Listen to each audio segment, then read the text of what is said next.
मैं तो हम ऑफिशियली अभी डिमांड कर रहे हैं इसका इस्तीफ़ा भी, वज़ीर दिफा का, इस इंसिडेंट के ऊपर। हमें छोड़े हमने क्या किया क्या नहीं किया।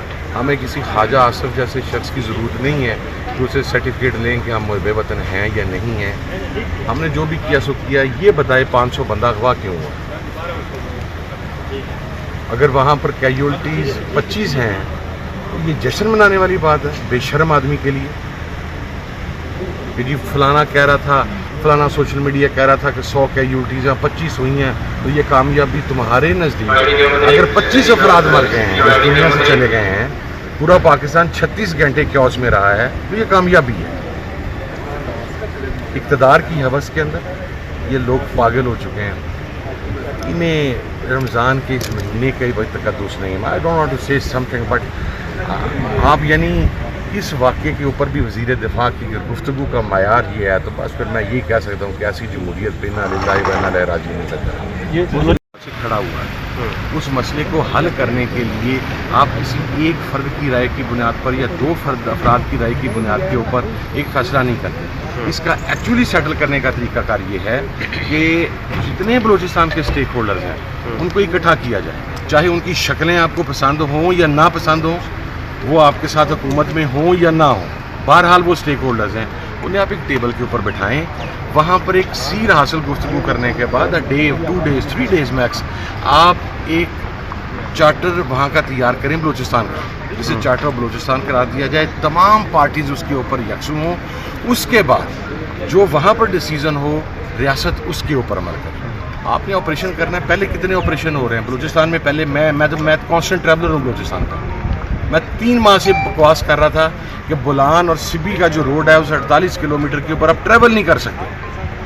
आपके MPs वहाँ से उन्होंने उठा लिए, उनको उनके गनमैनों से उन्होंने असला ले लिया और उनको ह्यूमिलेट करने की वीडियोज़ उन्होंने निकाली।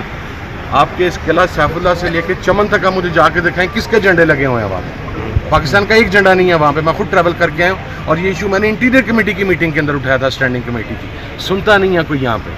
अगर आपने मसले को सेटल करना है तो आप उसको उनके स्टेक होल्डर्स को बैठाएं। उसके बाद अगर स्टेक होल्डर्स इत्तेफाक करते हैं, देखें ऑपरेशन कैसे कामयाब होता है। ऑपरेशन उस वक्त कामयाब होता है जब लोकल सपोर्ट आपके साथ हो।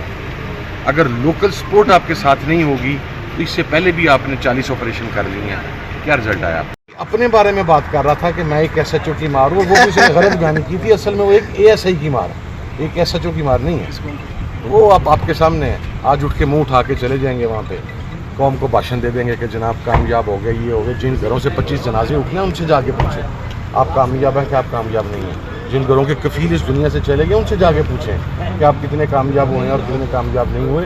दुनिया का कोई सिविलाइज्ड डेवलप कंट्री होता, इतने बड़े इंसिडेंट के बाद वहाँ की हुकूमत ही मुस्ताफ़ी हो जाती है। वज़ीर दिफा या वज़ीर दाखिला तो बहुत दूर की बात है, लेकिन यहाँ पर तो इफ्तारियाँ चल रही हैं।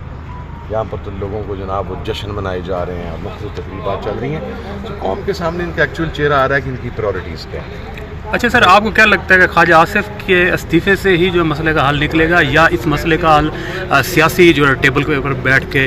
सर वो कहते हैं, मैं रोज़े से हूँ, कहना चाहता हूँ वो ना पुराने दौर के अंदर जिस वक्त ये हमारे वाला कम्युनिकेशन सिस्टम नहीं था पानी का, तो वो कुएं से पानी निकालते थे डोल डाल के ना। तो जब कुएं में कोई पलीत चीज़ गिर जाती थी ना तो वो मुख्तलिफ फ़िक़्हा हैं उसके मुताबिक ना किसी में 100 डोल निकालना होता था, किसी में 2 डाल निकालने होते थे। अब वो एक ना पलीत जानवर का लफ्ज़ है। मैं रोज़े में सवाल नहीं करता, जो तक वो खूह जो कड्डोगे नहीं उस वक्त तक पानी पाक नहीं होएगा। इस जैसे पलीत निकलेंगे तो डेमोक्रेसी के अंदर हाल के ऊपर को रहम आएगा।